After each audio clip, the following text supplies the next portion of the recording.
va bien tu vas voir. Super, ben merci de me montrer ta petite bouille au soleil.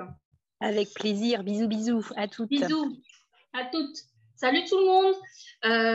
Mais merci d'être là et surtout, n'hésitez pas à me laisser un petit mot là dans le chat. Tu l'as accès, tu le vois le chat, Mélanie aussi. Hein, donc, discussion. Tu as une petite bulle qui s'appelle discussion. N'hésitez pas à nous dire si vous nous entendez bien, si tout va bien de votre côté, l'image, le son, si tout est bon et qu'on peut bientôt commencer. Donc là, je vois des gens qui commencent. Bonjour tout le monde. Bonjour Delphine. Bonjour Delphine. Dites-nous si tout va bien de votre côté. On attend vos messages. Je sais que c'est la digestion et c'est un peu compliqué. Bonjour Marina, bonjour à tous. En direct de la culture. Non mais Marina. Alors attends, je reviens sur le message de Marina. C'est qui? C'est Marina. Marina ou Marine? Marina. Marina. Ah ben là tu nous as parlé direct de la culture. Tu peux nous mettre ta vidéo qu'on voit la culture cellulaire s'il te plaît. Ah ben là, fallait pas le dire. On a envie de te voir. C'est possible, Marina? Tu nous fais coucou de la culture cellulaire? Salut Marina. Bonjour Marina, merci. Merci de nous mettre cette petite vidéo qu'on puisse te voir. Un petit coucou avec le masque et toute la classe. Oh, c'est trop bien. Ça rappelle des souvenirs, ça, Mélanie. Hein? Oh oui. Eh oui, ça rappelle. Merci, c'est top, Marina. Bah, tout à l'heure, peut-être si tu as des questions, n'hésite pas à animer ta vidéo. Hein. On veut te voir hein, avec ces c'est chouette. Super. Ben, merci hein, de nous suivre, même dans vos labos, vos bureaux. C'est génial. C'est super. Bon, ben écoute, Mélanie, si tout est OK, je pense qu'on ne va pas tarder. Puis les gens, je les accepterai au fur et à mesure. Il n'y a pas de souci. Est-ce que vous êtes bon? Est-ce qu'on peut commencer? Ah, quelqu'un qui n'a pas parlé depuis tout à l'heure. Voyons, Annabelle. Est-ce que c'est bon pour vous? On y va? Coucou. Bonjour Amélie. Bonjour. Bon, je pense que message direct. Yes, let's go, dit Delphine. Donc, si Delphine dit let's go, yes, let's go. Wafa, yes, let's go. Merci, super. Donc, au taquet de ouf, bien sûr, comme d'habitude. Ben, merci à vous tous d'être présents pour l'interview de Mélanie. Mélanie, c'est un immense plaisir hein, de t'accueillir aujourd'hui pour la session numéro 8 de Résilience. Pour ceux qui nous suivent, donc vous savez ce que c'est. Pour ceux qui ne nous suivent pas encore ou c'est la première fois, sachez qu'on a une chaîne YouTube qui s'appelle Résilience. Donc, il ne faut pas hésiter à aller regarder toutes les vidéos qu'il y a déjà postées, donc cette vidéo plus celle-ci, la 8e. Et donc, on va commencer avec toi, Mélanie. Donc, aujourd'hui, c'est spécial R&D. Voilà. Ouais. Recherche et développement. Parce que toi, Mélanie, tu es chercheur ou manager. Il y a plusieurs termes. On reviendra sur tous ces codes. Parfois, on est un peu perdu. Donc, chercheur en bio ou quoi? Chercheur en bio ou manager d'études précliniques. Voilà. Chef de projet aussi ou pas? Ou c'est complètement chef de projet scientifique, ouais. Il y a vraiment plusieurs appellations. Ça dépend des entreprises, des départements, des services. Exactement. Sachant que nous, dans la recherche publique, on n'a que chercheurs, postdoc ou doctorants. On connaît dans le privé, flopé. Pour un seul métier, tu as 5 dénominations différentes. Donc, c'est pareil pour tous les métiers. Voilà. Bon, il faut s'habituer. Il y a plein de codes, mais on va essayer de décortiquer tous ensemble. Donc, Mélanie, je commence avec toi. Je te présente rapidement. Mélanie, tu as 30 ans. Tu habites au sud de la France, du côté de Castres. Et donc, tu as soutenu ta thèse donc, en 2017, fin 2017. Donc, de 2014 à fin 2017. Une thèse donc, que tu as travaillé au centre de physiopathologie de Toulouse-Purpan, que je connais bien parce que c'est là-bas que j'ai fait ma thèse aussi. Et donc, après ta thèse, tu as fait un petit mini postdoc. C'est ça pour poursuivre un petit peu et transmettre. Oui, alors j'étais même pas vraiment en postdoc, j'étais encore sur 6 mois. J'avais pris 6 mois de plus de financement sur la thèse, on m'a soutenu pendant les 6 mois. Et ces 6 mois ont permis de faire la transmission des compétences à 2 étudiants qui reprenaient mes sujets. Très bien. Donc, ce n'est pas un mini postdoc, c'est juste une continuité de ton doctorat. Donc, un doctorat globalement qui a duré 3 ans et demi. Oui. Bien, avant de passer à ce doctorat, Mélanie, pour les étudiants qui nous écoutent, à qui ça peut intéresser, comment tu as eu une bourse de thèse? Alors, j'ai eu ma bourse de thèse à l'issue du M2R en faisant les concours d'école doctorale et donc j'ai obtenu une bourse qu'on appelait ministérielle. D'accord, donc tu as passé un concours, tu as eu ta bourse. Et donc, c'est un M2R, c'est un master de recherche immunologie et maladies infectieuses. Voilà, donc plutôt immunologiste. Donc, une thèse en immuno. Donc, on va te replonger un petit peu sur tes souvenirs, Mélanie. Je suis sûre que c'est des bons souvenirs de ta thèse, de ton sujet de thèse. Est-ce que tu peux nous en parler un tout petit peu? Oui, alors moi, je travaillais donc immunologie dans une équipe qui étudiait les différences liées au sexe dans la réponse immunitaire. Donc, c'était un vaste sujet, avec une partie de l'équipe qui travaillait sur tout ce qui va être facteurs hormonaux, etc. Et moi, j'étais un peu la seule à l'époque à avoir un sujet plutôt génétique et épigénétique parce que j'ai travaillé sur un mécanisme épigénétique lié au chromosome X qui a lieu chez les femmes et qui participe à augmenter leur susceptibilité à développer des maladies auto-immunes comme le lupus. D'accord, passionnant comme sujet, Mélanie. Donc, beaucoup de biomoles finalement. Énormément de biomoles. Donc, beaucoup de paillasses. J'y reviendrai, hein, Mélanie, tu sais où je veux t'amener. Donc, du coup, tu as fait cette thèse et globalement, juste ton impression, est-ce que tu as eu des moments difficiles? Qu'est-ce que tu regrettes ou qu'est-ce que tu aurais aimé qui soit différent durant ta thèse? Globalement, tu peux me donner ton ressenti?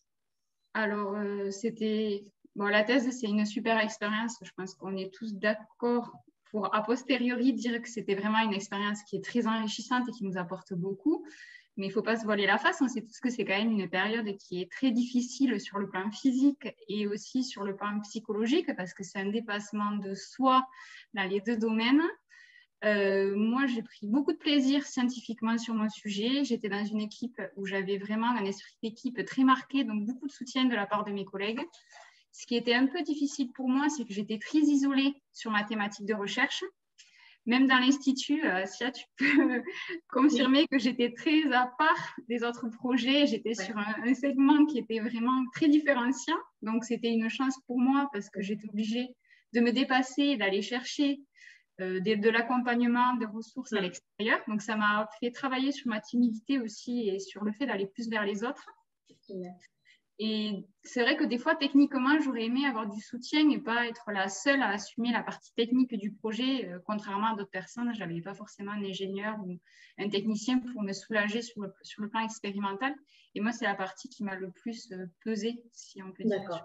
Donc, tu as beaucoup manipulé à la paillasse de la biomole et souvent toute seule. Oui, toute seule. Voilà, c'est pas facile.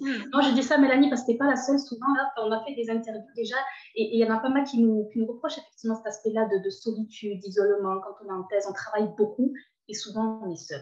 Et donc, peut-être que ça anime en toi l'envie justement d'aller vers l'extérieur ou en tout cas collaborer ou travailler avec plein de monde. Et tu verras que dans ton travail d'aujourd'hui, justement, ça serait peut-être pas mal. Donc, du coup, une thèse qui s'est globalement bien passée, bon, des petites périodes d'isolement. Est-ce que durant ta thèse, alors justement, je reviens à ce que tu m'avais dit, Mélanie, parce que tu as une parraine quand même, hein, malgré tout, de l'extérieur. Tu es parrainée, pas une marraine.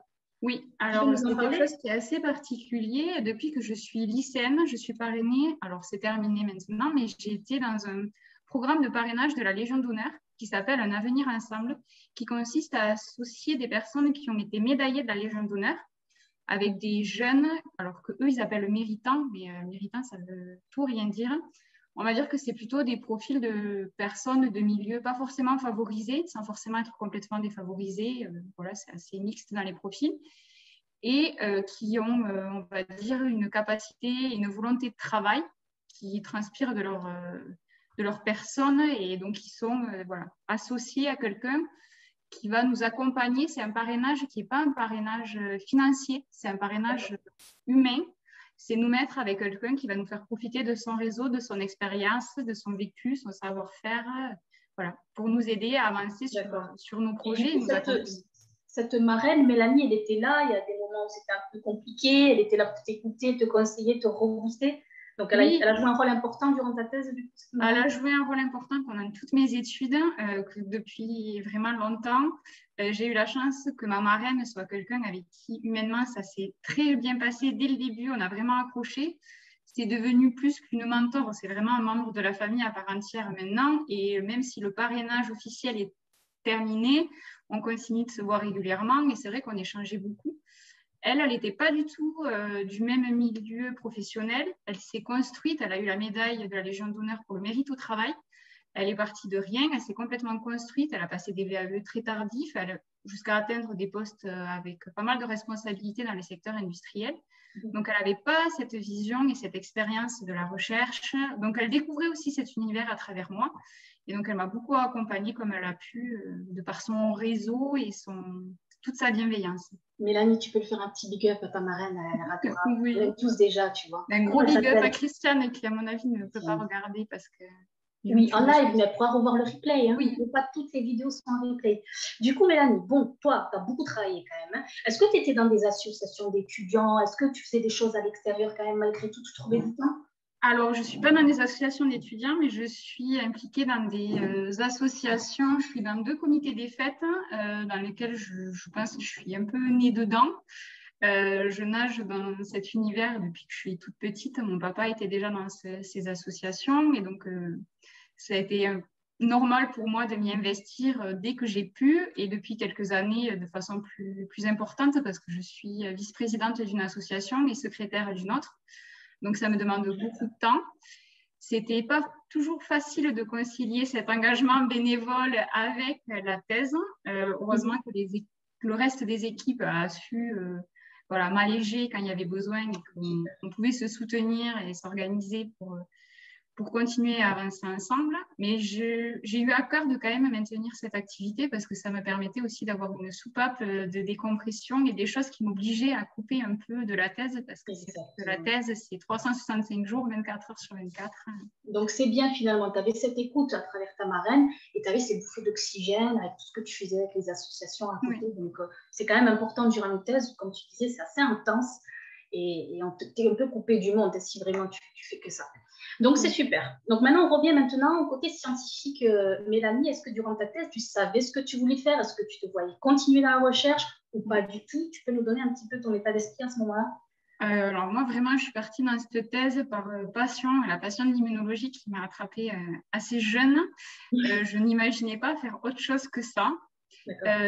Pendant ma thèse, même s'il y avait des moments pas faciles, c'était la première fois que je me sentais vraiment à ma place quelque part. Je sentais que j'étais au bon endroit et que tout était fait pour continuer.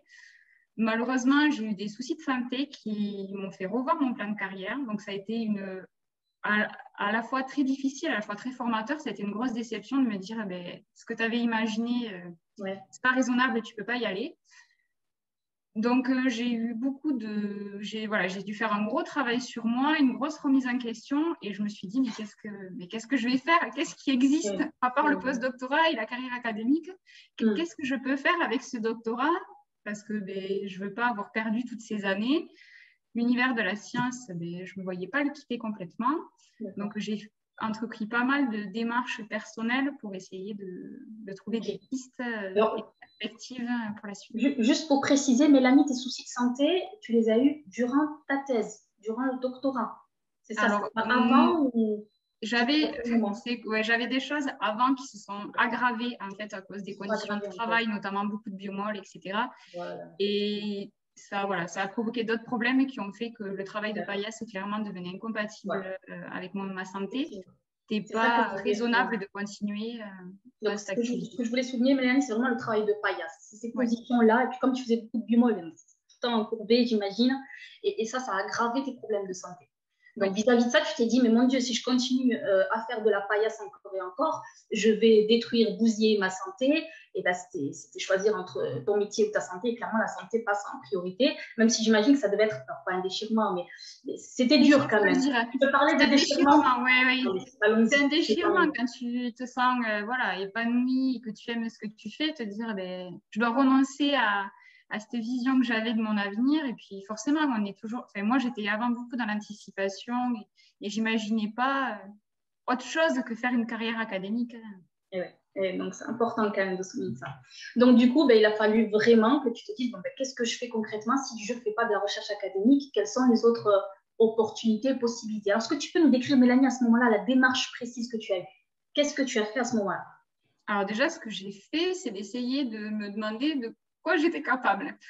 Parce que j'avais cette impression, et je pense que c'est le cas de beaucoup d'étudiants, de me dire, alors très bien, je sais faire de la biomol, je sais faire des techniques d'imagerie, mais tout ça, comment je le valorise, à quoi ça peut me servir? Et au final, j'étais beaucoup sur les connaissances et pas beaucoup sur ce qu'on appelle les soft skills. Et j'avais du mal à mesurer les compétences que j'avais développées pendant cette thèse.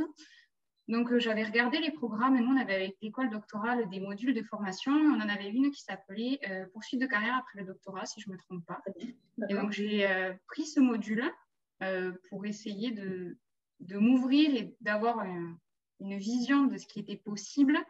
Et ce qui m'intéressait dans ce module, c'est qu'il y avait une mini-étape un peu de bilan de compétences où on nous apprenait à sortir nos compétences et de ce qu'on faisait au quotidien. C'était pas du tout que pour des biologistes, vraiment, il y avait des gens qui arrivaient de la socio, du littéraire, c'était ouvert à tous les types de doctorats. Et ça m'a vraiment permis de réaliser que finalement, en fait, je pouvais faire plein de choses et que je savais faire plein de choses entre ce que je faisais avec mon doctorat et les compétences que j'avais renforcées pendant ces 3 années, mais aussi tout ce que je faisais à l'extérieur. Mes activités, notamment avec des associations, où j'adore travailler sur des aspects de communication, de management des équipes. Voilà, ça m'a vraiment permis de faire ce bilan et de me dire, d'accord, j'ai tout ça, qu'est-ce que j'aime faire, qu'est-ce que je veux faire. Et j'ai commencé à dresser la carte comme ça de où j'étais et où je pouvais envisager d'aller. Super. Et tu t'es rendu compte que tu avais plein de choses que tu pouvais valoriser, Mélanie. Plein de choses que tu ne soupçonnais pas finalement. Exactement. Donc, ça t'a un peu redonné confiance en toi finalement. Tu t'es dit, bon, j'ai un bagage quand même incroyable, il faut que je le valorise. Et donc, j'ai ma place aussi sur le marché du travail. Donc, cette démarche-là, elle a commencé en fin de thèse, Mélanie? À quel moment? Elle a commencé en 2e année de thèse. J'ai fait le module de formation en début de 3e année. Okay, c'est bien.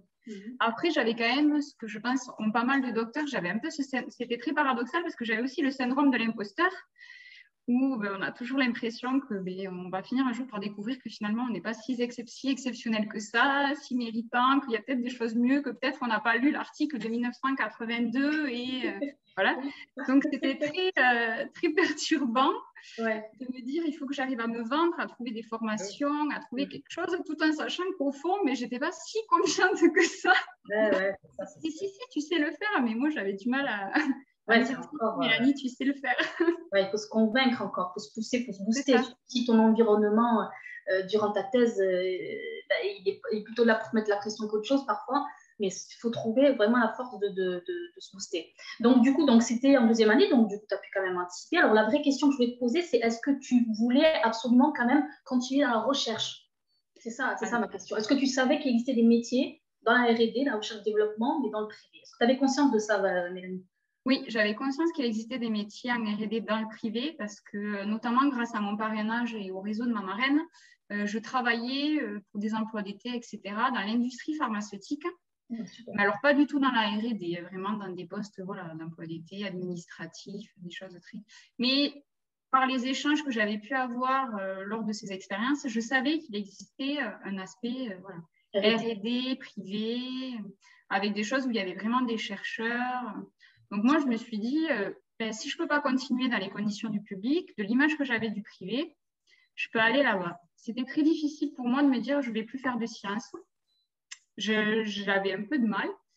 Mais dans ma démarche, je me suis dit, bon, vu que j'avais vu tout ce que j'aimais faire et qu'il y avait cet aspect très communication, etc., je me suis dit, il faut que tu arrives peut-être à trouver quelque chose qui est plus à l'interface entre la R&D, le marketing, la communication. Mais en même temps, c'était très obscur pour moi ce qui se passait dans l'industrie privée. C'était très difficile de comprendre comment fonctionnaient les choses, les métiers qui se cachaient derrière. Donc, c'était une période un peu floue parce qu'en même temps, c'était la dernière année de thèse avec tout le travail que ça implique. Dans mon équipe de recherche, même si on me disait oui, c'est bien, c'est une bonne idée, fais ce que tu veux. En même temps, je sentais qu'au fond, les gens se disent oulala, elle part pas dans l'académique, mais mon Dieu, mais où elle va, mais qu'est-ce qu'elle va faire, mais tu vas t'ennuyer dans le privé, ils travaillent pas, ils font rien, ça n'a rien à voir. Voilà. Donc, c'était un peu une année un peu particulière. C'est particulier. J'avais un peu l'impression d'être bipolaire, honnêtement, pendant un an. C'était un peu tiraillé.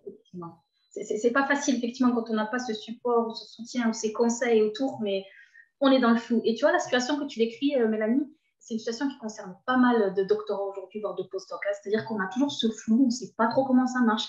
Il y a beaucoup de codes, il y a beaucoup de termes qu'on ne comprend pas. Et c'est vrai que pour essayer justement de mettre la lumière, on n'a pas beaucoup d'outils. Et Résilience aussi, on est là aussi pour apporter justement cette lumière. Et merci encore, Mélanie, de partager ton expérience. Donc, on avance. Merci à toi et Delphine d'avoir mis ça en place parce que je trouve que vous faites un travail qui est super et qui sert à beaucoup de monde. Et je suis ravie de pouvoir être là aujourd'hui et de partager ce moment avec vous. Merci Mélanie, cette fabuleuse parenthèse. Donc on continue l'histoire. Du coup, donc tu savais pas trop le flou.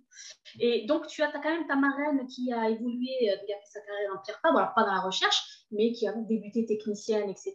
Et elle t'a peut-être conseillé à ce moment-là de discuter avec une RH. Ça a été quand même un passage important. Hein, oui, elle m'a mise en relation avec une RH qui m'a reçue. Alors, Alors, pour la petite histoire, moi, j'ai pensé que cet entretien, c'était une super opportunité et que j'allais repartir avec voilà, on recherche des chercheurs, etc. Pas du tout, ça a été la déconfiture totale.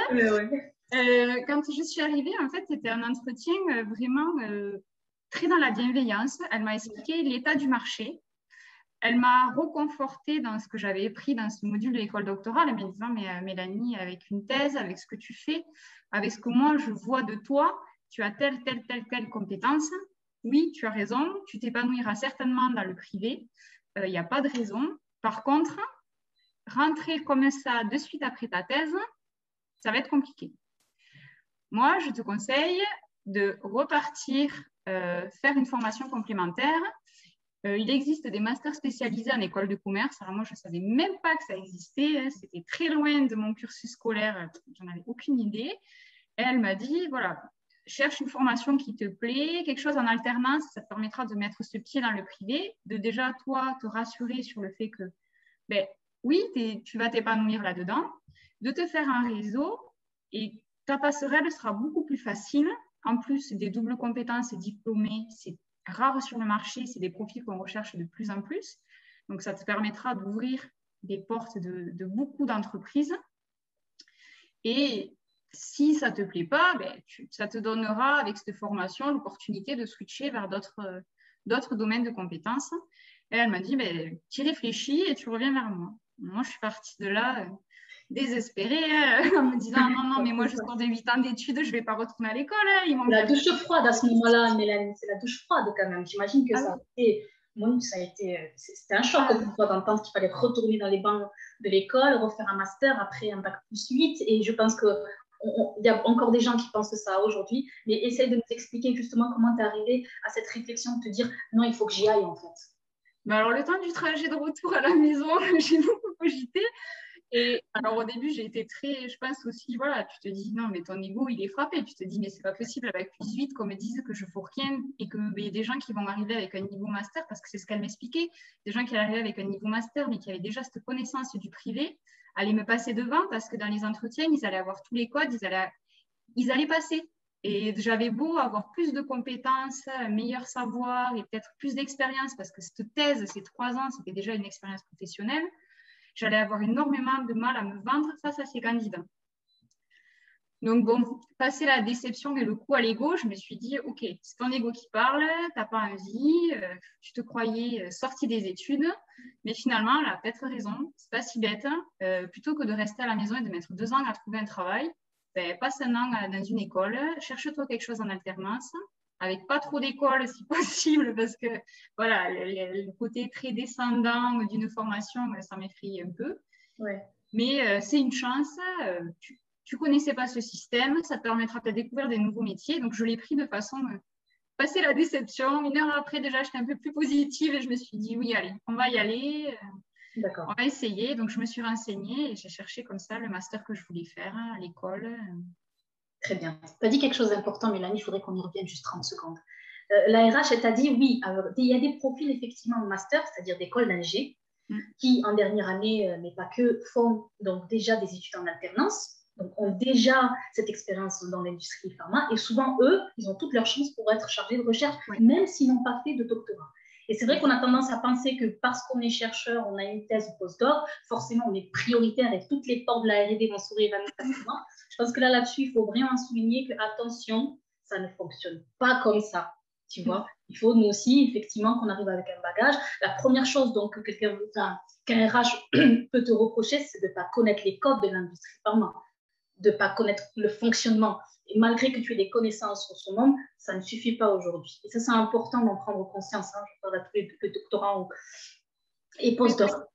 Les RH recrutent des connaissances, mais aussi beaucoup des compétences. Ils savent qu'on a les compétences, mais s'il nous manque trop de connaissances, on va être défavorisé par rapport à des étudiants qui ont peut-être un petit peu moins de connaissances théoriques, mais qui ont déjà toutes les connaissances de l'environnement et qui vont pouvoir être opérationnels en 1 mois, alors que nous, honnêtement, on va peut-être en parler après, mais quand on débarque dans le privé, je regardais le Résilience de la semaine dernière, oui, quand on arrive, c'est une catastrophe, on ne comprend rien, tout le monde parle avec un vocabulaire qu'on ne comprend pas, on est dans des réunions, on comprend un mot sur 3, on se dit, mais qu'est-ce que je fais là?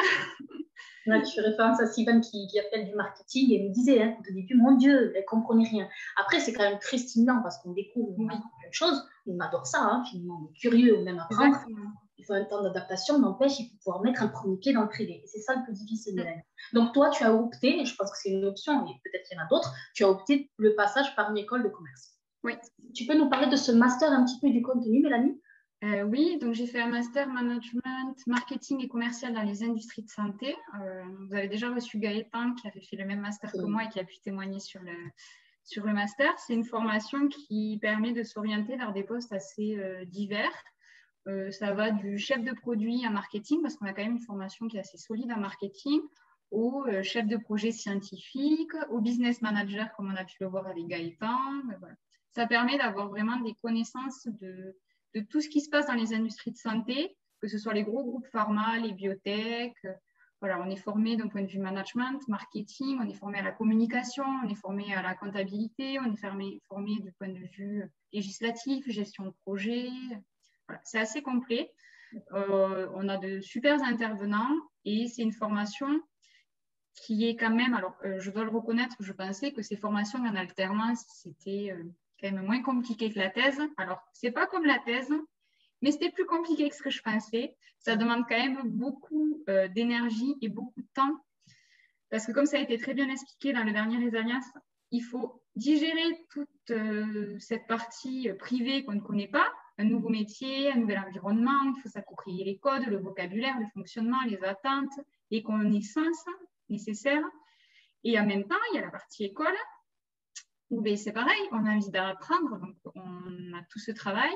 Et c'est vrai que comme ce sont des formations qui ne sont pas en présentiel continu, donc c'était une semaine à l'école, 3 semaines en entreprise, on était évalué énormément sur du travail de groupe, qu'on faisait donc en dehors des heures de cours, en dehors des heures de travail. Donc, ça fait un emploi du temps assez chargé finalement, parce qu'on avait beaucoup de projets à mener, et des projets qui sont sur toute l'année. Donc, c'est une super expérience. Je ne regrette absolument pas d'avoir fait ce master. Et pour répondre à la question que je viens de voir passer, j'ai fait le master à TBS, Toulouse Business School, le MS Manager Marketing Commercial Industrie de Santé. Très bien, et à Toulouse. Et c'est intéressant ce que tu racontes, Mélanie. C'est-à-dire que tu sors du doctorat, tu te dis, je ne peux pas avoir pire que ça. Donc, tu arrives un peu, ça va le faire, je vais gérer. Et puis, au final, tu te prends une masse de travail incroyable. Mais tant mieux, tu es docteur et tu sais ce que c'est que travailler beaucoup et de pas compter ses heures. Sur cet aspect-là, je pense que tu as pu assurer et tu as pu faire ce qu'il faut. Ça permet d'assurer, ça permet aussi de se rendre compte. Et moi, ça m'a beaucoup aidé dans mon traitement du syndrome de l'imposteur, que par rapport aux autres formations, parce qu'on était peu de docteurs, nous, dans notre promotion, ça dépend des années, mais nous, on n'était pas beaucoup de docteurs, il y avait beaucoup des profils pharma, je pense qu'on avait un tiers de pharmaciens, on avait des ingénieurs, voilà. C'était assez divers.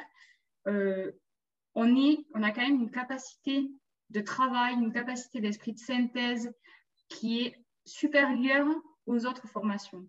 On arrive à emmagasiner beaucoup de choses, à les digérer plus rapidement et à en extraire l'essentiel plus facilement. On a travaillé, notre formation nous a apporté quand même une plus-value et heureusement qu'on n'a pas fait ces 3 ans d'études pour rien. Mais là, on sent bien la différence et c'est vrai qu'on la ressent aussi au niveau de l'entreprise et c'est vrai que ça aide à reprendre confiance en soi et en ses compétences. Super. Alors, il y a une autre question. Alors, je ne sais pas du coup si on y répond, si tu peux répondre rapidement, Mélanie, pour qu'on passe à ce que tu fais concrètement. Alors, tout à fait. On peut être accepté en master spécialisé n'importe quand. Nous, on avait dans la promotion des personnes qui étaient en reconversion professionnelle.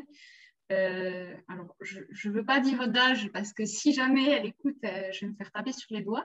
Mais on avait des personnes qui avaient plus de 40 ans, plus de 45 ans, qui avaient intégré le master pour se reconvertir dans d'autres métiers. Mais je pense qu'ils font très attention pour répondre aussi à tes compliments au projet professionnel. Je pense que si on arrive avec un projet professionnel solide, on sait pourquoi on fait le master et on sait où on va, c'est quand même un des critères très importants qui peut effectivement. Merci Mélanie.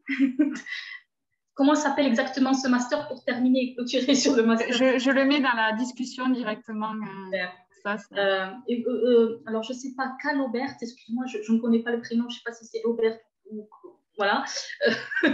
C'est quoi le prénom? Si peu, bon, bref, c'est pas grave. Juste pour vous dire que du coup, je vous laisse la parole dans quelques minutes pour que vous puissiez allumez vos caméras et posez vos questions. Ne vous inquiétez pas, on va juste rentrer dans le cœur justement pour qu'elle nous parle, Mélanie, de son travail aujourd'hui. Et puis après, d'ici, on va dire 10 minutes, je vous laisse la parole. N'hésitez surtout pas à allumer vos caméras et poser vos questions directement à Mélanie.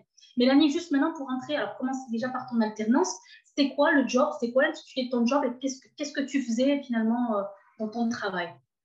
Alors, je faisais la même chose que maintenant, mais avec moins de responsabilités et moins de projets. J'étais chargée d'études précliniques dans une unité d'innovation, pardon. Donc, mon travail consistait à travailler sur des projets en recherche, développement et en valorisation. Quand on développe, moi je travaille sur des produits qui ont des statuts réglementaires cosmétiques, donc c'est des produits qui se développent en 2 ans, 2 ans et demi. Donc ça part de l'idée, trouver de nouveaux actifs avec de nouvelles propriétés, faire de la littérature pour pouvoir identifier ces actifs et les propriétés, vérifier que les actifs ont une efficacité. Donc je pilote des études chez des sous-traitants parce que moi j'ai pas en interne dans mon entreprise de gens actuellement qui font de techniciens directement qui font les manips. Donc, c'est beaucoup en sous-traitance parce que c'est des domaines d'expertise qui sont très spécifiques. Donc, il y a tout l'aspect vraiment comme on peut faire dans un laboratoire. Hein. Je design le protocole, j'analyse les résultats, je présente les résultats, voilà, j'en discute avec les équipes. Une fois qu'on a trouvé des actifs, une formule, etc., on passe dans les phases qu'on appelle de développement du produit. Donc, dans ces phases-là, mon travail va consister à travailler avec toutes les autres équipes qui collaborent au bon développement du produit, donc à savoir les gens qui font le marketing. Ils vont vouloir dire ce produit a telle propriété pour pouvoir le marquer sur le tube ou l'emballage du produit. Moi, mon travail va être de leur dire si vous voulez dire ça, il faut que moi, je démontre l'efficacité. Donc, pour démontrer l'efficacité, je vais aller faire telle manip. Donc, je cherche un prestataire, je design, etc. Donc, je montre l'efficacité sur le produit fini. Et après, je fais des études de valorisation une fois que les produits sont sur le marché pour aller chercher soit de nouvelles propriétés à nos produits qu'on ne connaissait pas en amont, soit pour montrer que notre produit sur une cible va être meilleur que la concurrence. Voilà un peu dans les grandes lignes. C'est intéressant. Du coup, tu travailles sur plusieurs aspects, comme tu disais, de la valorisation à la veille scientifique, au développement, donc tu touches à plein de choses. Tu as plusieurs interlocuteurs, dont le marketing. Le marketing, la propriété intellectuelle, l'industrie, la chimie, les formulateurs, voilà, la gestion de projet. Moi, je travaille sur tout ce qui est non humain, donc sur le préclinique. J'ai mon pendant à la clinique qui va faire toutes les études humaines sur les produits en développement. On fait aussi des tests d'analyse sensorielle pour vérifier comment les produits sont perçus avant de les passer en phase développement par les consommateurs. Voilà, il y a tous les aspects réglementaires aussi. Voilà, c'est une équipe qui est très, très divers avec beaucoup de ce qu'on appelle des experts métiers, donc plein de profils différents. Et c'est très enrichissant parce que je suis seule, entre guillemets, sur mon périmètre, mais en même temps dans un gros travail collaboratif. Exactement. Et il faut arriver à allier les contraintes de chacun pour, au final, que toute l'équipe sorte avec un beau projet, un bon produit et dans les marges qui vont permettre de vendre suffisamment le produit pour payer les salaires à l'entreprise et réinjecter de l'argent en innovation. C'est vraiment... avec toutes les contraintes qu'il y a autour. Mélanie, ça a un petit peu bugué. Est-ce que tu es avec moi là? Coucou. Oui. Ta vidéo, elle est un peu buggée, mais on t'a entendu, t'en fais pas. Donc, juste, je reviens parce qu'il y a un moment donné, tu as dit quelque chose, mais avec le grand sourire, avec ce côté très collaboratif. Donc, je reviens et je fais l'opposition avec ta thèse où tu dis, je t'ai un peu isolée, tu collaboré pas trop, etc. Donc, clairement, là-dessus, tu t'épanouis, finalement. D'avoir vraiment plein d'interlocuteurs, d'avoir ce sentiment de travail d'équipe. J'ai plein tu vois, c'est quand même hyper stimulant. Et je sais que quand on a discuté, tu m'as dit, c'est ça que j'aime beaucoup aussi dans mon métier. Et clairement, Mélanie, si tu peux juste, parce que bon, au final, ce que tu as fait en alternance, c'est ce que tu fais aujourd'hui, mais avec plus de responsabilités. Oui. Alors, la petite subtilité, pour que je précise aux gens, tu travailles pour Pierre Fabre et pas chez Pierre Fabre. Est-ce que ça, tu peux l'expliquer en 2 mots, s'il te plaît, Mélanie? Oui. Alors, je travaille pour une entreprise qui fait de la sous-traitance, donc en fait, qui recrute des profils de talent et qui les met à disposition d'autres professionnels. D'accord. Voilà. Donc, voilà, moi, je travaille pour Pierre Fabre, mais je suis payée par une autre entreprise chez qui j'ai mon contrat de travail. D'accord. Donc, ce n'est pas Pierre Fabre qui te paye directement, c'est votre entreprise. Et donc, en fait, cette entreprise-là, elle est prestataire, c'est un prestataire de la pharmaceutique Pierre Fabre. Exactement. Voilà, pour être sûr, j'espère que c'est clair pour tout le monde, sinon n'hésitez pas à vous poser vos questions du coup. Donc ensuite, tu as parlé de techniciens. Tu ne travailles pas directement avec les techniciens, donc vu qu'il y a une sous-traitance. Non? Comment ça se passe? Oui, pour l'instant, parce qu'il y a eu pas mal de réorganisation dans l'entreprise, etc., je n'ai pas de techniciens mais c'est un cours d'évolution. D'accord. Mais oui, moi, une des spécificités de mon périmètre, c'est que je travaille sur quelque chose déjà qui n'a pas rien à voir, mais qui n'est pas de l'immunologie pure et dure. Je fais beaucoup d'autres choses. Je suis sur un portefeuille de produits d'hygiène bucco-dentaire, donc je fais beaucoup de microbio, biologie cellulaire, cicatrisation, pas forcément beaucoup d'immuno. Donc, j'ai appris beaucoup de choses aussi. C'est aussi ça qui m'intéresse, c'est d'avoir découvert ce nouvel environnement scientifique. Et je me suis perdue, je ne sais plus ce que tu m'avais demandé. Oui, les prestataires. Voilà. Oui, c'est un domaine dans l'entreprise où on n'a pas forcément les modèles in vitro maison. Donc là, on y travaille sur certains aspects. Mais c'est un domaine qui est quand même, la dentisterie, qui est quand même plus restreint que la dermocosmétique pour les autres marques du groupe, pour ceux qui connaissent l'entreprise. Donc, la plupart des prestations, je les sous-traite à l'international chez différents prestataires qui font les expériences pour moi. Donc, j'ai tout ce travail d'identifier aussi les sous-traitants, travailler avec eux, driver à distance, ce qui est quand même une difficulté parce que expérimentalement, je ne peux pas venir voir ce qui se passe dans la paillasse et si la manip est bien faite. Donc, c'est un travail qui est différent, un relationnel à mettre en place aussi de confiance avec nos prestataires. D'accord. Non, c'est super. Effectivement, il y a plein d'aspects. Il y a aussi l'aspect communication, créer des relations de confiance, etc. Tu travailles avec des gens qui pas directement physiquement avec toi. Non, c'est très intéressant. Vraiment, ça touche à plein de choses. On retrouve le côté veille scientifique, recherche et développement. Il y a plein d'aspects qu'on retrouve aussi dans la recherche académique. Néanmoins, là où j'ai envie que tu nous éclaires un petit peu, Mélanie, c'est quelles sont les différences, les réelles différences qu'on retrouve dans le privé, qu'on n'a pas du tout dans le public, dans la façon de fonctionner. Alors, la façon de fonctionner, déjà, c'est le côté très collaboratif. Là, on n'a pas du tout... Même si on est sur de la recherche, il faut qu'in fine, la recherche soit valorisable. Donc, on n'a pas les mêmes contraintes. Il y a quand même les enjeux business, in fine, pour rapporter de l'argent à l'entreprise. Et il y a toute cette contrainte aussi de bien cerner les contraintes et attentes de tous les métiers autour. C'est vraiment, on a des chefs de projet qui sont vraiment des chefs d'orchestre extraordinaires, qui connaissent la globalité de tous nos métiers et qui arrivent à nous faire interagir et à animer les relations entre nous pour qu'on travaille vraiment, c'est vraiment un travail collectif. On est en individuel sur nos portefeuilles, on échange des compétences avec les autres scientifiques, c'est très stimulant. Mais contrairement à un projet de recherche, en tout cas moi pour ma part, j'étais seule sur mon périmètre. Là, je suis seule à driver mes manies, mais j'ai 20 experts métiers autour de moi qui vont venir me dire et ça, et ça, et ça, et ça, et pour moi, et voilà. Et il faut équilibrer pour tout le monde. Il faut, ça veut tout dire. Non, c'est vrai. Et du coup, en fait, tu disais que tu travailles sur une vingtaine de projets, ou je ne sais plus, tu as quand même beaucoup de projets, toi, Mélanie. Il ne faut pas s'imaginer qu'on est quelqu'un. Il y a beaucoup de projets en parallèle et par projet, il y a plusieurs études. Donc, je pense que j'ai toujours au minimum une trentaine d'études en parallèle qui tournent autour de moi. Waouh!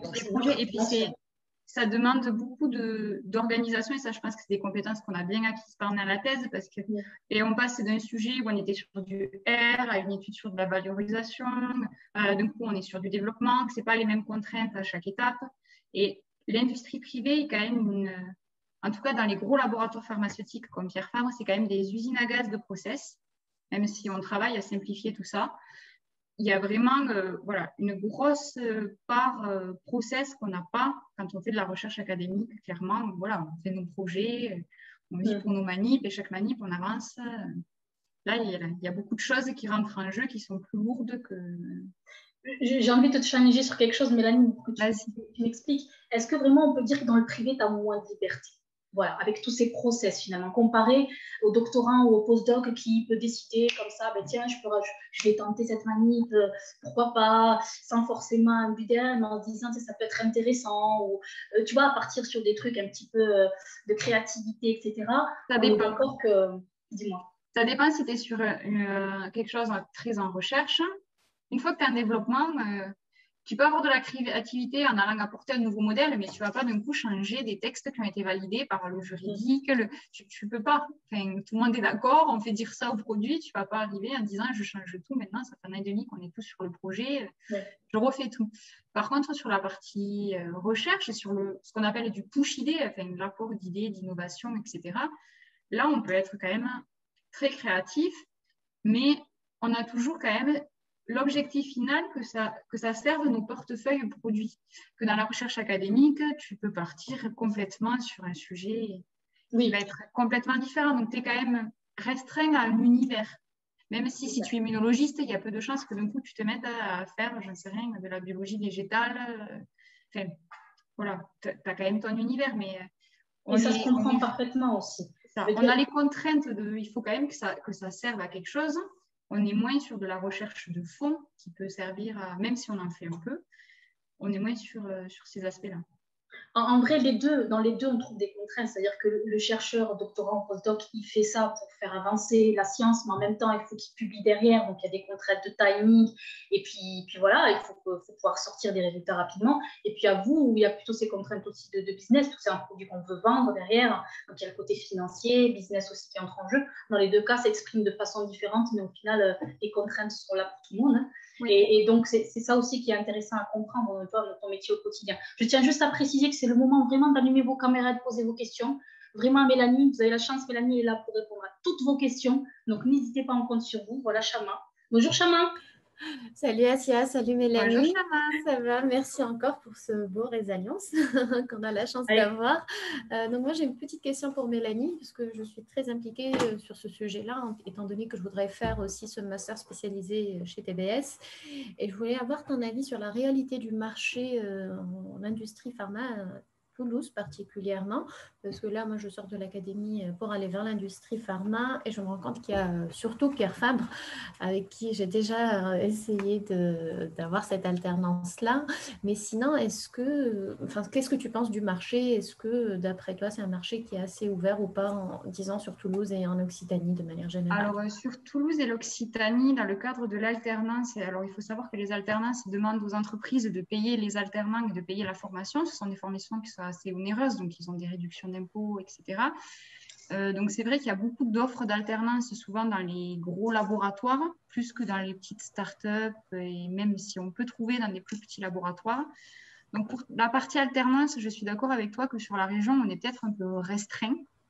Après, pour l'aspect débouché, suite à ton diplôme, je t'assure qu'il y a il y a un marché qui est, je pense, beaucoup plus important que tu as déjà vu, parce qu'on a quand même beaucoup d'entreprises de santé, on a beaucoup de startups, on a des PME, des choses qu'on ne connaît pas forcément dans la région.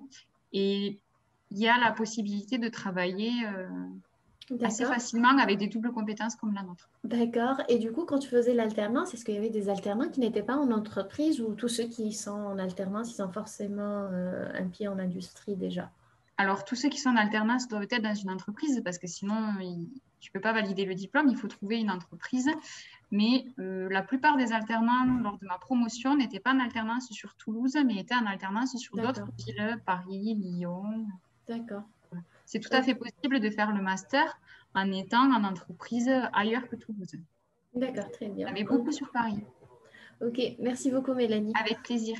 Merci Chama pour ta question. Merci Asia. Est-ce qu'il y a d'autres personnes qui veulent allumer leur caméra, ou si vous n'avez vraiment pas envie de vous montrer, laissez vos questions sur le chat. Allez-y, surtout n'hésitez pas. Hein. Je veux dire, on est en live, faites comme chez vous. Merci Chama pour ta question. Alors, juste pour revenir, Mélanie, justement, des choses un peu plus pratiques, savoir un petit peu, par exemple, le salaire, tu vois. Alors, le salaire quand on est en alternance, et puis après, aujourd'hui, une fois que tu as fini ton alternance, à quoi tu peux prétendre avec un PhD en tant que manager d'études précliniques, par exemple, ou chercheur en biologie? Alors, le salaire en alternance, c'est pareil, c'est des choses qui sont conventionnées, donc c'est en fonction de l'âge. Donc, en principe, les plus de 25 ans, on est à 100% du SMIC minimum, plus ou moins en fonction des entreprises. Par exemple, Sanofi va mieux payer ses alternants que Pierre Fabre. Il y a toujours des petites variations. Pour ce qui est du salaire en tant que débutant, donc ça dépend beaucoup de la ville, parce que je pense que si les gens ne le savent pas, il faut savoir qu'il y a des variations de salaire de l'ordre de 20% entre ce qu'on appelle la province et Paris, les grosses agglos. Donc, moi, je vais dire à grosso modo, pour ce que je connais, le secteur province, tu peux commencer entre 40 et 45 K par an, 45 000 € par an brut en tant que débutant. Et après, ça peut monter assez vite. On peut viser les 50 K après 5 ans. Voilà, c'est... Donc, 40-45 après alternance, juste après l'alternance. C'est ça, c'est ce que tu as eu toi une fois que tu as été embauché en entreprise. C'est quand même bien, plutôt bien. Et donc, justement, on a une question pour l'évolution de la carrière. Alors, je vais voir qui pose cette question. Anna te remercie et te dit comment vois-tu évoluer ta carrière? Penses-tu faire le même type d'activité d'ici 10-15 ans? Alors, c'est une excellente question. Alors, j'aime beaucoup l'activité que je fais aujourd'hui. Je me plais beaucoup sur mon poste. C'est pour ça que, pour la petite histoire, j'étais Pierre Fabre, mais à cause de la restructuration, voilà, j'ai dû me faire embaucher ailleurs pour pouvoir continuer cette activité. Je pense que je peux tout à fait m'épanouir sur ce type d'activité d'ici 10-15 ans. Après, de là à vous dire que c'est sûr, je serai sur ce poste dans 15 ans. Je pense qu'on ne sait jamais vraiment de quoi demain est fait et je pense que je peux tout à fait avoir des opportunités très différentes et voilà, et trouver autre chose. J'ai renoncé à ma vision très tracée de la carrière et je pense qu'on est des générations aussi très dynamiques. Il y a beaucoup de choses qui se font au fur et à mesure des échanges et des rencontres. Et je pense qu'il est possible que je trouve d'autres opportunités ou comme il est tout à fait possible que je continue sur ce poste. Vraiment, c'est... Et juste, Mélanie, si tu continues sur ce poste, tu fais quoi? Tu deviens expérimentée ou est-ce que tu peux accéder à un poste? Alors, tu peux rester... moi, je peux rester sur un poste d'expert comme ça pendant toute ma carrière si je veux. Donc, forcément, après, en progressant... Et donc, plus tu progresses, plus tu vas prendre de spécialités, de projets. Voilà, donc forcément, les salaires et les conditions vont évoluer avec. Mais après, on peut aussi prétendre à des postes de directeur de ces services de pharmaco, comme celui dans lequel je suis.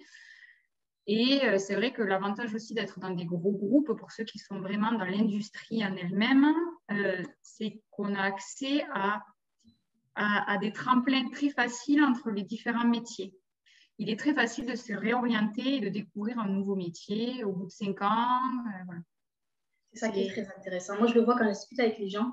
Et ils te disent, bon, ben, je vais commencer dans les affaires médicales ou dans la R&D. Et puis, il y avait une opportunité à l'interne. Et puis, je discute avec le RH et ça se passe bien. Et puis, j'accède et je passe des affaires médicales au marketing et machin truc. Et je vois des parcours incroyables, si tu veux, de différentes filières comme ça. C'est génial, c'est stimulant finalement. Et le PhD, lui, c'est ce qu'il aime quelque part. Il aime être stimulé tout le temps, il est très curieux. Exactement. Tu soulèves un point que je n'ai pas abordé, mais je pense que c'est quelque chose avec Gaëtan, par exemple, qu'on a rencontré et d'autres personnes qui ont fait master en même temps que nous, ce qu'on se disait, c'est que vraiment, en fait, les PhD, on a cette curiosité naturelle du moment qu'on nous donne un environnement où il y a un peu de challenge et où c'est stimulant, on va être capable de s'approprier n'importe quel sujet et de s'éclater dessus. Après, maintenant, c'est pour ça que c'est difficile de répondre. Je pense que, voilà, le jour où tu en as marre, c'est pas difficile de basculer vers autre chose parce qu'une fois que tu as appris à vendre tes compétences et de réaliser ce que tu sais faire, le marché du travail est suffisamment dynamique pour pouvoir bouger,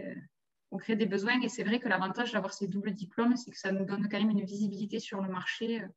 Enfin, moi, je suis en toute transparence, voilà, j'ai des sollicitations régulièrement pour me proposer des opportunités. Donc, c'est important, enfin, on ressouligne ce que tu as dit tout à l'heure. Le fait d'avoir cette double compétence, clairement, Mélanie, tu le ressens même aujourd'hui. Tu as plein d'opportunités. C'est quand même des pépites, ces doubles compétences. Hein. Je veux dire, c'est le summum. Tu as le doctorat et tu as l'MBA. Enfin, qu'est-ce que tu peux de plus avoir? C'est quand même au niveau... on peut toujours faire plus. On peut faire plus, mais c'est quand même... Mais c'est vrai que ça nous donne une visibilité sur le marché qui est relativement importante. Profils qui sont quand même très recherchés, du coup. Alors, il y a des questions, Mélanie. Alors, attends, est-ce qu'il y a une question? Il y a deux questions. Une question Alors, vous ne voulez pas allumer vos caméras aujourd'hui, hein? Vous n'avez pas envie. Hein? Alors, il y a Emeline et Sophie Gilbert. Alors, on va lire les questions. Je peux allumer mon micro, mais je n'ai pas de caméra. Ah ben, allez. Bonjour, Méline. Et c'est super sympa. Au moins, on entend ta voix. C'est quand même très agréable. Bonjour, Emeline. Bonjour. Du coup, et si j'ai bien compris, tu es embauchée par une boîte de consulting? Oui. Et c'était pas possible d'être embauchée par Pierre Fabre? Ça serait pas... Alors si, c'est possible. C'est juste que c'est particulier, mais il y avait entre la transition entre mon alternance et actuellement, il y avait un plan de restructuration interne de l'entreprise. Le service dans lequel j'étais n'existe plus, il y a eu du mouvement, etc. Donc, les embauches étaient perturbées pendant cette période. Elles étaient beaucoup ralenties. Donc, c'était plus simple de se faire embaucher par une entreprise externe et d'avoir un contrat de prestation que de rentrer dans l'entreprise. Et du coup, ce statut, le fait que ta mission puisse se terminer et que tu ne sais pas ce que tu pourrais avoir après, ça ne te pèse pas?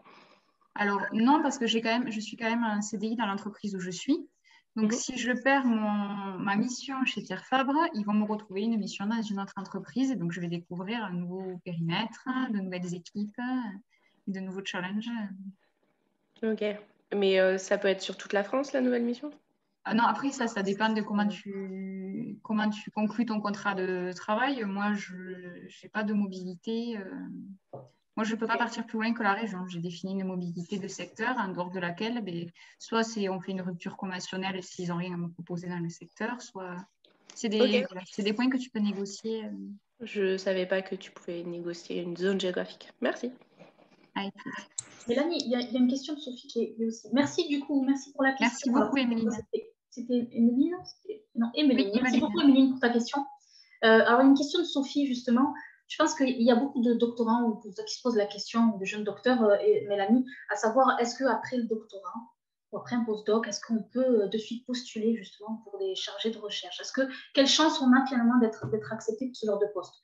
J'imagine que c'est pas impossible. Et toi, avec le recul que tu as, justement, c'est ce que dit Sophie, avec le recul que tu as maintenant que tu as en industrie pharma, donc tu as peut-être un autre regard.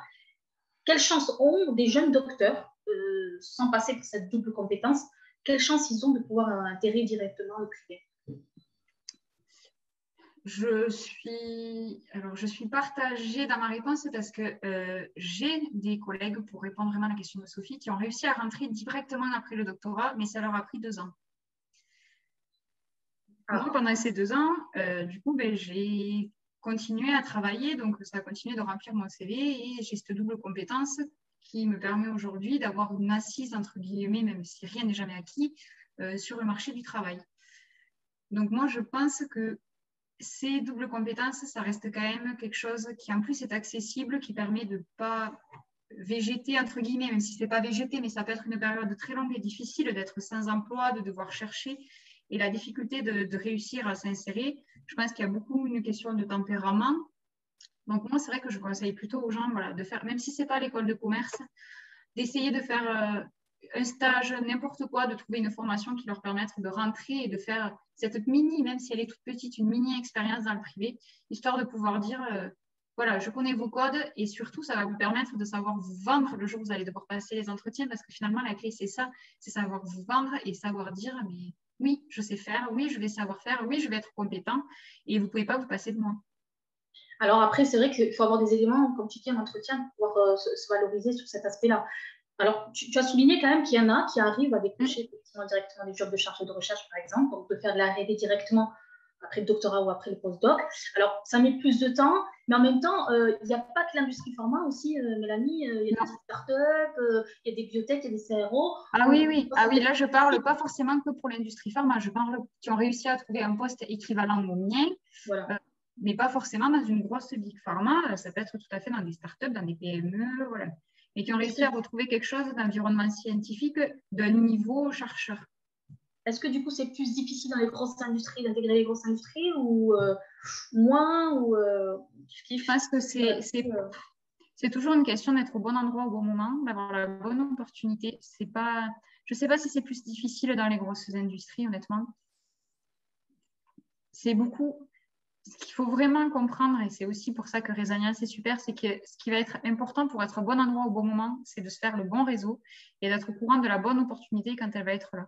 Et je pense qu'un bon réseau peut, alors je ne dirais pas bypasser les formations, parce que les formations, elles apportent quand même quelque chose en complément, mais c'est vrai que ça peut peut-être aider à rentrer beaucoup plus vite dans quelque chose. Si vous ne voulez vraiment pas faire de formation, travaillez beaucoup votre réseau et peut-être que vous allez réussir à rentrer. C'est très important ce que tu dis, Mélanie. Parce que souvent, on finit avec cette touche de réseau. Absolument. C'est-à-dire que moi, effectivement, je connais dans mon entourage des gens qui ont intégré la R&D grâce au réseau.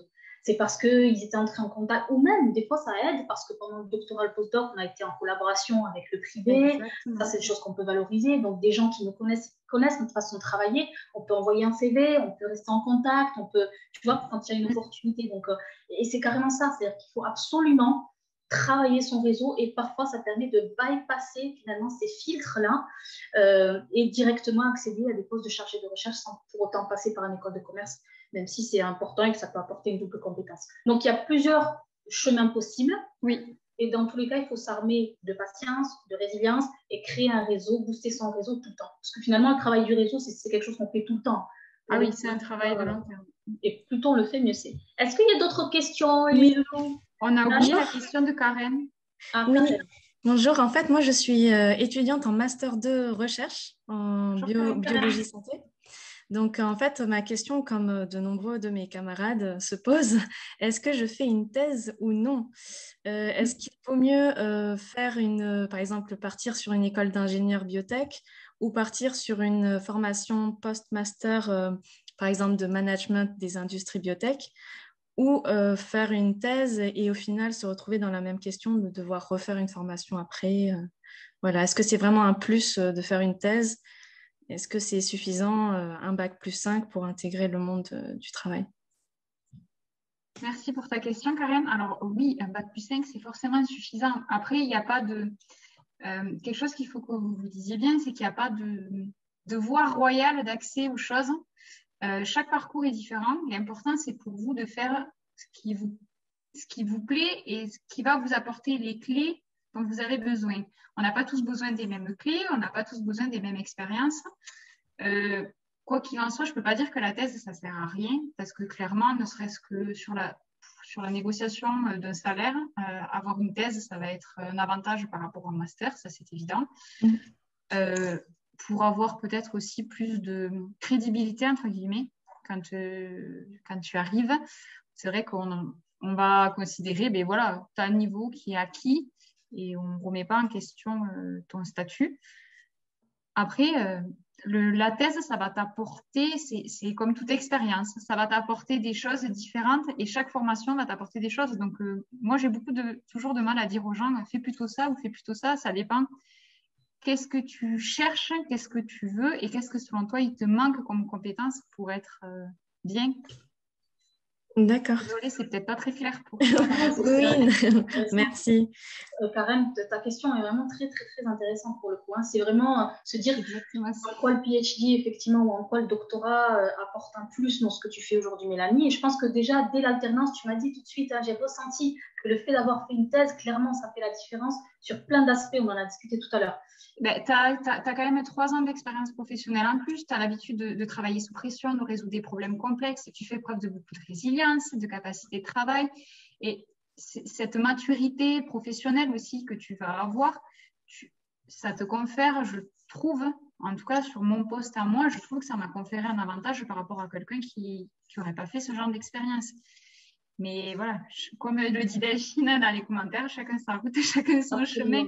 L'important, c'est d'arriver à trouver quelque chose dans lequel on s'épanouit. Et tout est possible avec de la volonté. Donc, Absolument, Mélanie. Donc, chacun sa route, chacun son chemin. On reprend ta phrase qui est tellement bien au bon moment. Et juste, dernière chose, Mélanie, je vais discuter avec toi. Tu parlais de l'avantage d'avoir une thèse, justement, ou un doctorat, donc par exemple, le poste que tu as aujourd'hui. Est-ce qu'il n'y a pas aussi un avantage dans l'évolution de la carrière? Est-ce qu'on n'évolue pas plus rapidement, justement? Ça, c'est un aspect important, il me semble.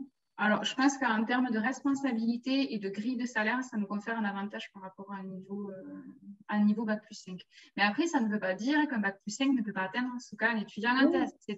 C'est toujours aussi une question de si une personne ne cherche pas à se vendre davantage, à demander plus, on n'ira pas forcément la chercher pour lui dire « je te donne plus ».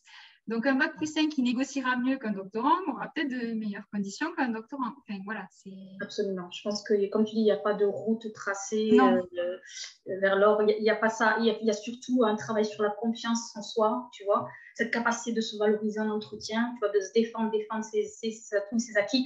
Tout ça peut faire clairement la différence en entretien. Hein. Je peux mettre un docteur, voire un master, si le master se vend très, très bien et est capable de valoriser ses stages et son réseau, ses expériences et ses compétences, clairement, il fera la différence en entretien. Et c'est ça toute la différence. Donc, travailler aussi ces soft skills, qu'on en parlait tout à l'heure, Mélanie, rapidement, Mais dans le marché du travail, c'est un peu ça. On est un peu tous en compétition et celui qui ressort, c'est celui forcément qui brille un peu plus que les autres, qui a plus confiance en soi, qui est capable de valoriser ses atouts et ses compétences. Et oui, ça fait la différence, Mélanie, absolument. Après, chacun décide de ce qu'il a envie de faire en fonction de ce qu'il aime, de ses envies, de tout ça.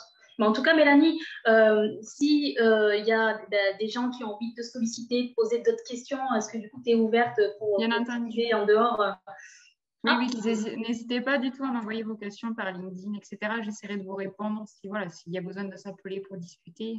C'est avec plaisir, vraiment. Parce que ces rencontres-là, Résalien, ça permet aussi de mettre en relation avec des personnes qui occupent différents jobs. Et quand vous discutez avec eux, vous avez été présent, facilement, vous pouvez ensuite les interpeller, leur dire tiens, j'ai assisté à votre interview, j'ai encore une question, etc. Donc, c'est aussi des mises en relation. C'est ça à quoi ça sert le réseau. Et vraiment, merci beaucoup, Mélanie, pour cette interview très claire. Moi, je trouve que c'était très intéressant. On a appris, j'espère que vous avez appris plein de choses. N'hésitez pas à nous faire vos retours là, de ce que vous en pensez, ou en tout cas de comment vous avez, comment vous êtes. Est-ce que ça se passe bien? Est-ce que vous avez aimé cet échange? Delphine, tu veux peut-être nous annoncer le prochain invité dans 2 semaines? Hello. Je laisse la parole. Oui. C'est pour ça que je débarque. Je vois 14h01, je dis ça, je dis rien, mais... Et blablabla. On en parle beaucoup trop avec Assia. Ouais, mais c'est trop intéressant. C'était trop bien, Mélanie. Non, mais c'est chouette. Merci à toutes les deux. J'ai passé un très bon moment, comme d'hab. Oui, je voulais intervenir pour alerte spoiler dans 2 semaines. Du coup, ça fait le 20, je crois. À 13h, nous allons accueillir Mathieu, le docteur Mathieu Dangin, docteur en microbiologie. Et donc là, virage vers l'enseignement. On n'en a pas encore parlé dans les rencontres et alliances. Ça peut être intéressant pour les personnes qui font du monitorat ou même qui n'en ont jamais fait. Je pense que l'enseignement, ça fait partie des pistes qui se présentent. Ça l'a été pour moi d'ailleurs. Et donc, Mathieu est professeur de biotechnologie. Donc, pour l'instant, en lycée, pour les parcours STL et compagnie, mais aussi le post-bac avec certains BTS. Et voilà, j'en dis pas plus, je garde du suspense. Toutes vos réponses dans 2 semaines. Wally walou. De toute façon, Delphine, tu communiques sur LinkedIn, donc il faut suivre Delphine. Exactement. Je pense que si vous nous suivez, vous aurez toutes les infos et les actus. Il ne faut surtout pas hésiter à nous suivre et à liker et à en parler de Résalliance Autologie. Il y a des projets à venir. Il y a des projets à venir, Delphine. On met du suspense, mais vous verrez ça. Merci Mélanie pour ta présentation et les réponses à nos questions. Je pense que les gens, merci beaucoup d'avoir été là, d'avoir répondu présent à cette 8e session de Résalliance. On s'est régalé avec Mélanie encore. Merci Mélanie pour cette Merci beaucoup Assia et Delphine. Merci vraiment, c'était super. Merci à tous les gens qui sont connectés pour les questions. J'ai passé un très très bon moment. Ouais, c'était génial. Et longue vie à Résalliance et que vous ayez encore plein d'intervenants. Et on va continuer à vous suivre avec beaucoup d'attention. Tu es adorable, Mélanie. Merci beaucoup. Bon, on te laisse aller retourner à ton travail, Mélanie. Bon courage. Merci. Et encore merci. Et puis, merci à vous tous d'avoir assisté à cette session de Résalliance. Ça a été super. J'espère que vous avez appris plein de choses et que vous serez encore présents pour les prochaines. Merci Delphine pour ton rayonnement. Merci à toi, merci à vous. Et je vous dis bon après-midi, à très vite. À bientôt. À bientôt, merci. Ciao. Bye.